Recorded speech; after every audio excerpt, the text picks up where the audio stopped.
Madame, Monsieur, bonsoir. En aparté, votre nouveau rendez-vous hebdomadaire sur Médien TV, un invité de marque, visage public, actuel ou ancien décideur, influenceurs, activistes et autres personnalités suivies par le public. En aparté donne la parole à des personnalités de divers horizons, marocaines, africaines ou autres. On les fait parler, on les fait réagir sur ce qui se rapporte à leur carrière, à leur prise de position et à ce qui se rapporte à vous, Madame, Monsieur. Ce soir, nous recevons dans cette première ou ce premier numéro d'On Aparté, Nouzaz Khalli. Madame Nouzaz Khalli, bonsoir. Bonsoir, c'est Saïd. Merci. Je vous remercie pour Merci d'être avec nous. Merci de donner une parole de femme dans cette première édition de cette émission. Voilà, c'est un honneur pour nous de vous recevoir. Vous êtes, madame, vous êtes pharmacienne de profession. En 2002, vous accédez à la Chambre des représentants en tant que députée du Parti du Progrès et du Socialisme. En 2007, vous êtes nommée ministre du Développement social, de la Famille et de la Solidarité. Vous avez embrassé bien avant vos occupations politiques une carrière au sein de la société civile en faisant de la défense des droits des femmes votre cheval de bataille. En gros, ce sont les étapes marquantes de votre carrière en tant que politicienne et activiste de la société civile. Aujourd'hui, quelles sont vos occupations? On a l'impression de vous voir moins qu'avant. Écoutez, d'abord, oui, merci pour votre introduction. Et j'ai pas tout dit, hein, parce non, que votre parcours est très lent. Ce qui me tient à cœur, c'est que, en parlant de l'accès au Parlement, je tiens à dire que c'était un très très long parcours. C'était un parcours de 10 candidatures aux élections et 25 années de candidature aux élections et que je suis passée par l'étape d'être élue au bout de la 7e fois conseillère municipale parmi 0,33% de femmes qui étaient élues à l'époque. Donc c'était un long combat parmi les combats. C'est très important de le signaler. C'est très, très important parce que pour les femmes, rien n'est tombé du ciel. Les femmes ont beaucoup bataillé pour obtenir des droits. La société civile marocaine a été très, très engagée. C'est pas parce qu'on ne l'écoutait pas, il y avait la conspiration du silence.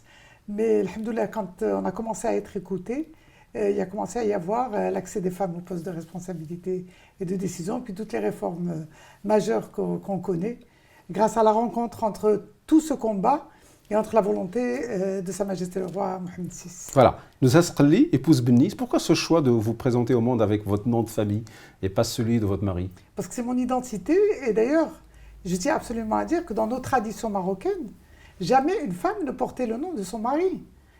Moi, je peux faire référence à toutes les personnes, les femmes de ma famille. Parce que certains y verraient une sorte de distance vis-à-vis d'une masculinité qui opprime les femmes. Pas du tout, parce que nous avons notre propre société. Dans la tradition française, les femmes prennent le nom du mari.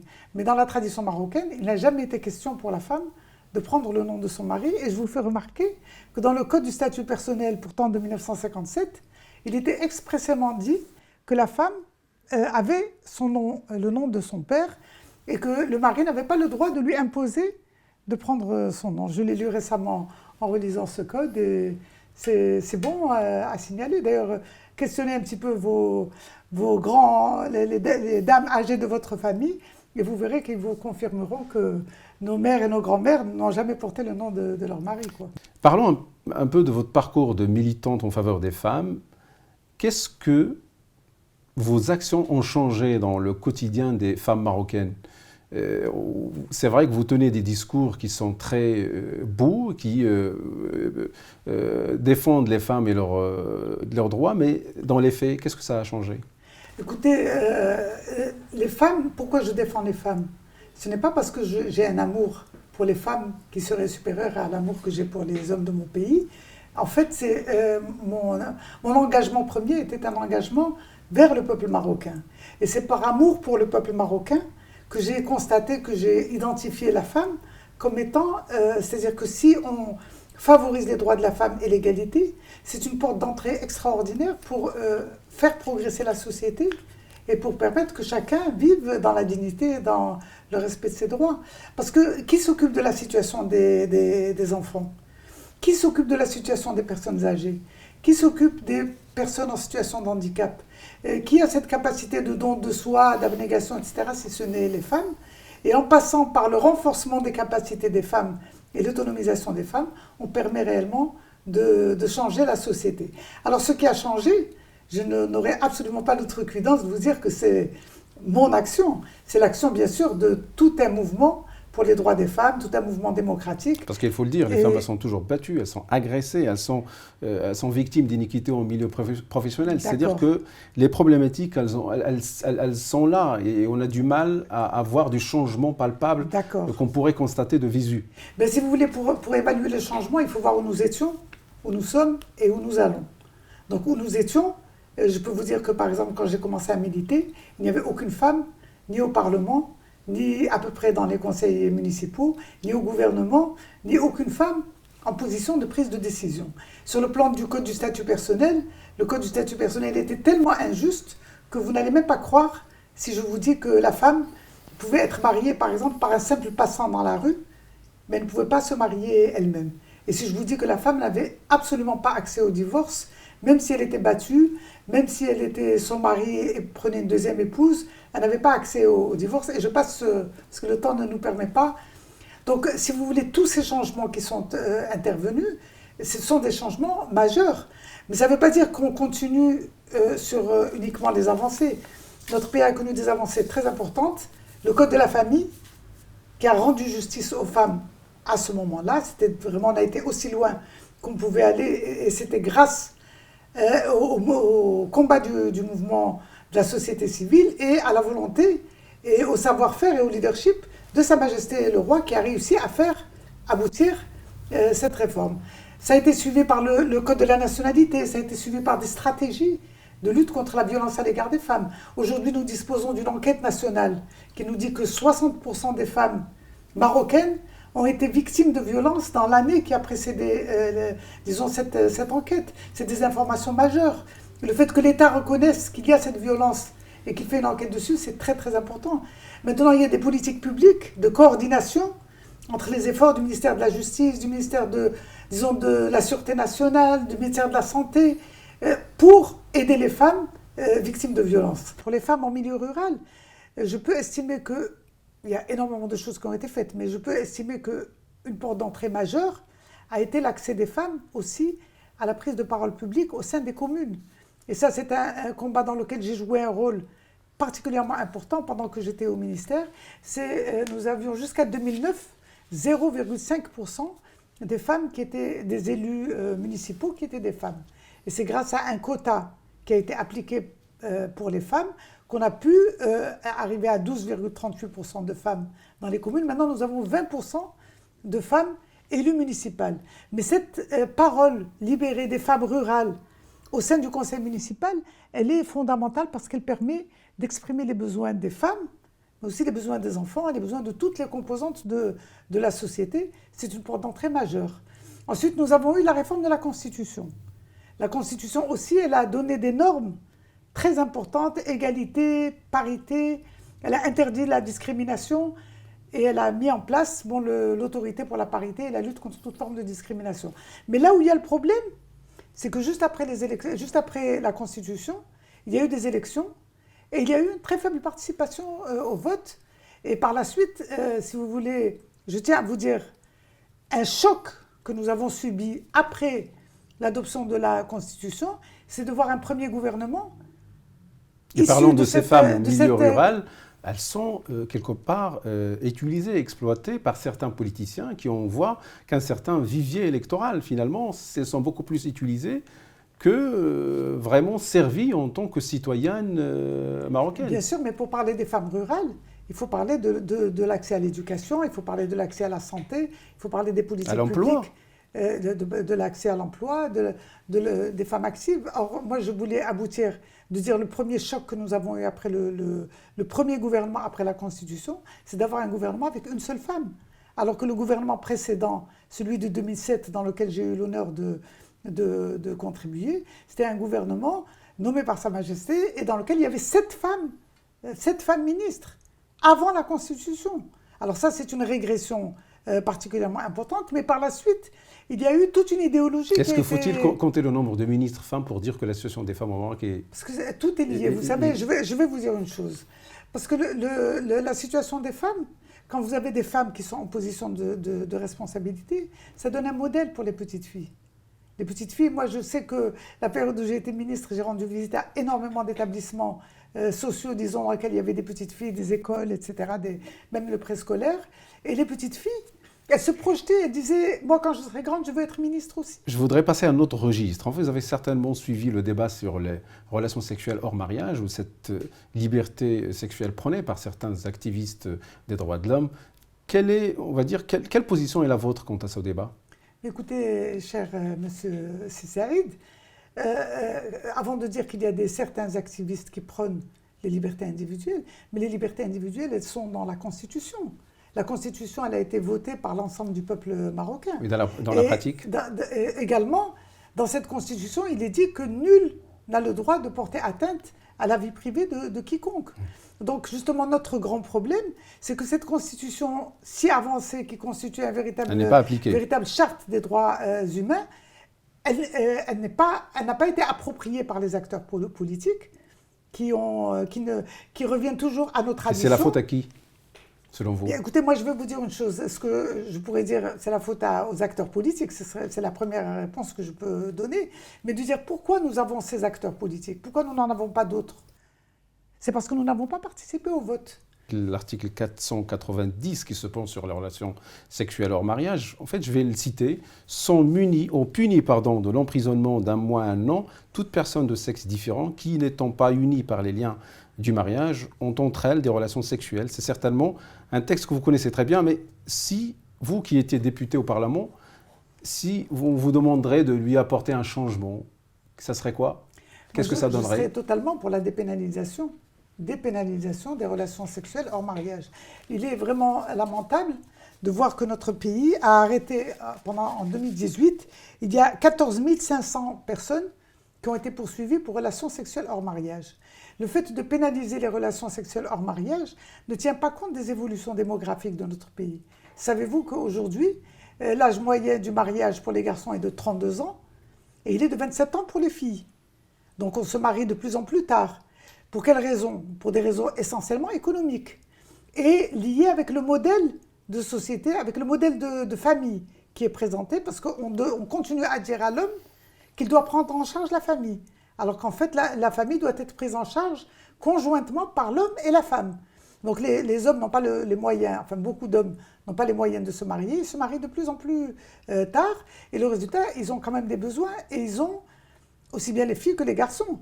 Et ils ont des pressions de la société qui sont contradictoires, parce qu'en même temps, on les incite à développer leur virilité, à être un homme, à avoir d'expérience, etc. Et en même temps, du côté des filles, c'est l'interdit total. Donc ça fait des situations anormales.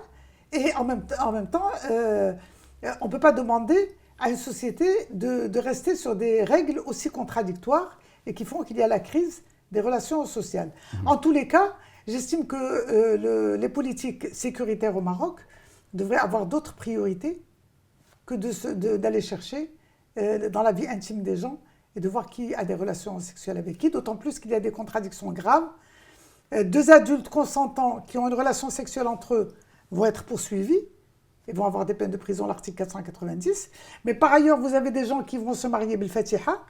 Vous allez avoir un monsieur de 50 ans qui va prendre une jeune fille de 16 ans ou de 15 ans et qui vont faire le mariage bil Fatiha. Et on va leur sortir l'article 16 du Code de la famille pour leur dire, voilà, vous pouvez régulariser votre mariage, d'autant plus si la fille elle est tombée enceinte et qu'elle a 2 enfants. C'est difficile pour changer cette réalité. Mais comment peut-on accepter une pédophilie légalisée à travers le mariage des mineurs et qu'on peut refuser les relations sexuelles consentantes entre deux adultes? D'où ma question, parce qu'en fait, cette réalité, elle subsiste depuis des années, depuis des décennies. Et pourquoi on n'arrive pas à changer cette réalité qui est amère, qui fait que... Écoutez, je vous remercie d'autant plus de poser ces problèmes tabous, parce que ce sont des problèmes tabous dans lesquels les personnes qui parlent de ça sont souvent attaquées, parce qu'on leur dit « Ah, vous voulez appeler à la débauche, vous voulez que notre société devienne, disons, amorale, etc. » C'est-à-dire que ce sont des tabous. Mais les tabous, qu'est-ce qu'ils cachent? Ils cachent des injustices, de graves injustices, et particulièrement des injustices envers les femmes. Et je vous donne un exemple sur la question des relations sexuelles hors mariage. Une femme victime de viol qui va porter plainte, si elle n'arrive pas à démontrer qu'elle a été victime de viol, eh bien, on la prend tout de suite pour la condamner pour relations sexuelles hors mariage. On dit, comme il n'est pas établi que c'était un viol, Donc, vous reconnaissez avoir une relation sexuelle hors mariage, et il arrive que des femmes se retrouvent en prison parce qu'elles ont déposé plainte pour le viol. C'est une injustice très grave. Et souvent, les hommes ne sont pas punis par cet article 490, parce que l'homme, s'il est marié, sa femme va s'empresser de lui pardonner, parce que la société l'incite à lui pardonner en disant c'est un homme, c'est pas grave, l'important c'est qu'il revienne, etc. Pardonne-lui. Et donc, si elle retire la plainte, il est absous de toute poursuite, alors que la femme, la société ne va jamais lui pardonner d'avoir eu une relation sexuelle hors mariage. Donc elle va rester condamnée. Et ça, ce sont des discriminations et des injustices graves. D'autant plus qu'après, il y a la question également des grossesses non désirées, des grossesses hors mariage, dans lesquelles Cela nous amène à parler aussi de l'avortement illégal, mais avant cela, j'aimerais bien avoir votre avis sur ce manifeste appuyé, lancé par Leila Slimani et Sonia Tarab. Vous l'avez signé ? Je ne l'ai pas signé. Je ne l'ai pas signé, mais c'est une initiative louable. Et c'est une parmi les multiples initiatives qui sont menées dans notre société. Il y a eu plusieurs associations qui ont réagi, chacun à sa façon et dans son style. Donc moi, je suis fière de nos Marocains et Marocaines qui sont pluriels, parce qu'on a nos 35 millions de Marocaines et Marocains. Il y a les Marocains du Maroc, il y a les Marocains du monde, il y a ceux qui habitent au Maroc et ceux qui vivent dans le monde. Et chacun réagit selon son style, selon le milieu dans lequel il évolue. Et l'important, c'est qu'il y ait convergence entre tous ces mouvements pour aboutir à réellement une prise en compte de la réalité et un changement de nos lois. Dans ce manifeste, il a été aussi question d'avortement illégal. Quelles sont vos idées là-dessus ? Bien écoutez, ce n'est pas un sujet nouveau, l'avortement. L'avortement, c'est un sujet qui a, comme on dit maintenant dans le langage, qui a déjà fait le buzz depuis longtemps. Donc c'est un sujet qui a été soulevé, il y a eu des manifestations, des marches, il y a eu la société civile qui s'est engagée là-dedans, il y a la MLAC avec Dr Shraibi, il y a les gynécologues, l'association des gynécologues privés, il y a l'association marocaine de planification familiale, il y a beaucoup d'associations qui ont travaillé sur ce sujet. Et moi-même, quand j'étais au gouvernement, j'avais une proposition dans le cadre de l'agenda gouvernemental de l'égalité, qui était un plan d'action national pour les droits des femmes entre 2011 et 2015, dans lequel il y avait l'avortement, l'assouplissement des lois de l'avortement, justement en cas de viol, d'inceste, de malformation et en cas d'abus à l'égard des femmes. Donc imaginez-vous ce plan d'action, cet agenda gouvernemental de l'égalité était là en 2011. Eh bien, il a fallu que le gouvernement actuel, le gouvernement dirigé par le PJD, a enlevé la question de l'avortement. Et il a fallu attendre 2015 pour qu'il y ait l'arbitrage royal et qu'il y ait des commissions qui travaillent avec des juristes, avec des religieux, etc. Et jusqu'à présent, nous sommes dans le blocage. Mais qui est responsable de ce blocage ? Il faut se poser la question. C'est le gouvernement et le Parlement. Concernant l'homosexualité, doit-on donner aux homosexuels marocains de vivre pleinement leur vie sexuelle ? Écoutez, le principe des libertés individuelles doit être bien compris. Les libertés individuelles, ça ne veut pas dire qu'on est obligé d'aimer ce que fait l'autre. Les libertés individuelles, ça veut dire que chacun est dans sa peau et dans la mesure où il ne porte pas atteinte à la société, chacun est libre d'exprimer sa propre vie et de prendre des choix concernant sa vie. Et notre société devrait s'habituer à ne pas dicter un modèle unique dans lequel tout un chacun devrait vivre, s'habiller, grandir, Vous réalisez etc. que c'est un discours qui choque une grande partie de Marocains et de Marocaines ? Je suis tout à fait consciente, mais moi je connais les Marocains et les Marocaines, je connais notre histoire, et je sais que dans notre histoire, il y a toujours eu beaucoup de tolérance. Il y a des phénomènes qu'on voit aujourd'hui qu'on n'a jamais vus dans le passé. Parce que par exemple, pour la question de se déguiser en femme, nous avons eu beaucoup d'artistes qui étaient très connus et très appréciés. Moi, dans mon enfance, je me rappelle Bouchar El Bedaoui, je me rappelle de tous les artistes qui jouaient des rôles de femmes ou qui dansaient comme les femmes ou qui s'habillaient en femmes, etc. Ça n'a jamais choqué personne, ça fait partie de notre culture. Et il y avait de la tolérance. Aujourd'hui, dès qu'il y a le moindre écart à l'égard d'un modèle unique, rigide, on voit des voix s'élever de façon artificielle pour exprimer une violence, pour rectifier soi-disant les torts avec la violence. Et ça, je crois que ce n'est pas ça notre projet de société. Notre projet de société, c'est d'accepter chacun, même quand on n'aime pas. Si j'aime pas la façon de s'habiller de quelqu'un, eh bien, je ne suis pas obligée d'aimer. mais il a le droit de s'habiller comme il veut. Je voudrais soulever avec vous l'action du gouvernement concernant les droits des femmes et des enfants. Quel bilan en faites-vous?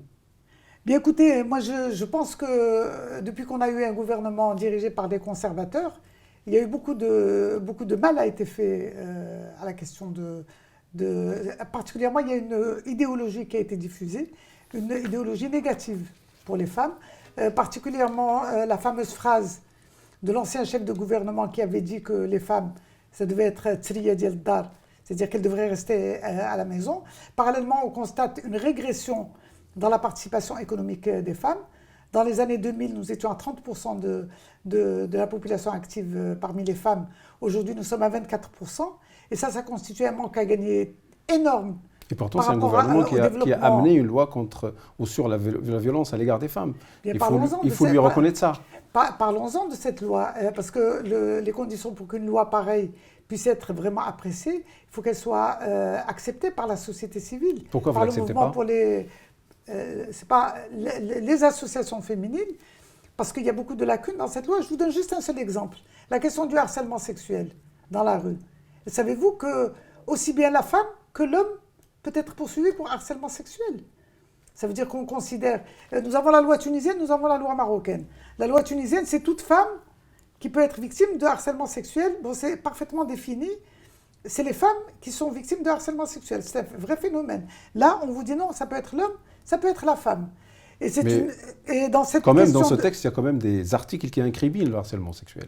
Ils incriminent, mais ça peut venir aussi... C'est une première. Ça peut venir aussi bien de l'homme que de la femme, premièrement. Et deuxièmement, on confond entre une loi répressive contre la drague, par exemple, et une loi anti-harcèlement sexuel. C'est-à-dire, parce que le harcèlement sexuel n'a pas été défini, contrairement à la recommandation, par exemple, du Conseil national des droits de l'homme, qui a demandé à ce qu'on définisse le harcèlement sexuel comme étant quelque chose qui met mal à l'aise la femme, qui exerce un malaise sur la femme parce que c'est répétitif, parce que c'est agressif, etc. Ce n'est pas simplement, comme c'est marqué dans le texte, tout signe ou tout message ou porteur d'un contenu à caractère, disons, sexuel peut être considéré comme harcèlement sexuel. Donc il y a une espèce de manque de rigueur dans cette loi. Par exemple, je vous donne un autre exemple, ça a pénalisé le mariage précoce, mais uniquement s'il est exercé par la violence, uniquement si c'est par la violence. Or, le mariage précoce ne se fait jamais par violence, il se fait par d'autres moyens. Je passe à un autre registre. Je sais que, et tout le monde le sait, que vous êtes une adepte de l'abolition de la peine capitale.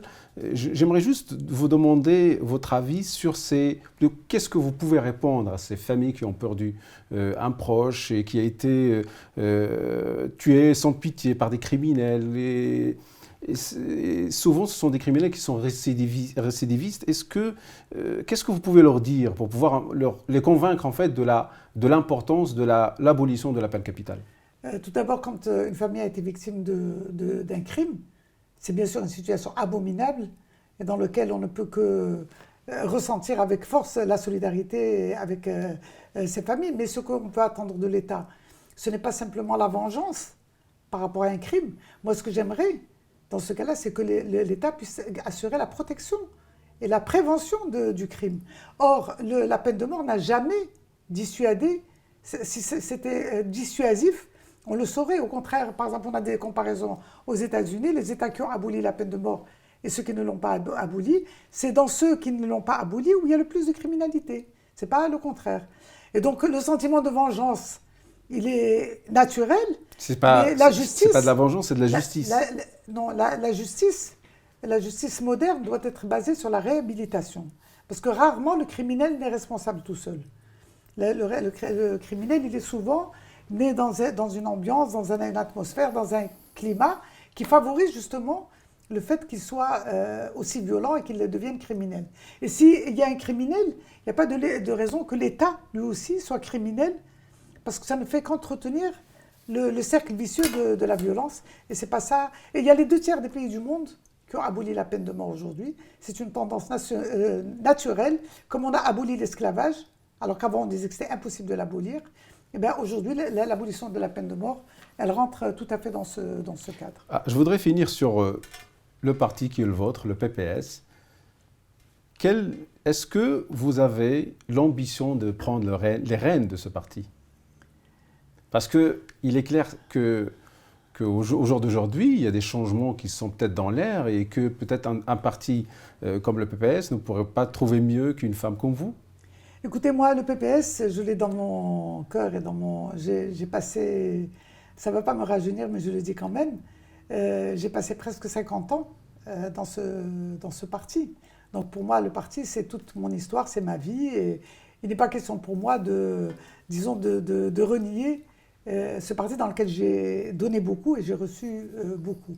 Mais aujourd'hui, j'estime que notre parti a vraiment besoin d'un renouveau. Il a besoin surtout qu'on évalue les stratégies de ces dernières années, particulièrement les alliances de notre parti, qu'on évalue l'impact de ces alliances sur notre parti et l'impact sur la politique dans notre pays, et qu'on puisse rectifier le tir, que le parti puisse revenir à ses valeurs fondatrices. C'est ça qui est le plus important et je contribuerai avec quiconque orientera le parti vers cette direction. Nous Australiens, merci. Merci. Madame, Monsieur, merci de nous avoir suivis. Excellente suite des programmes sur Média TV.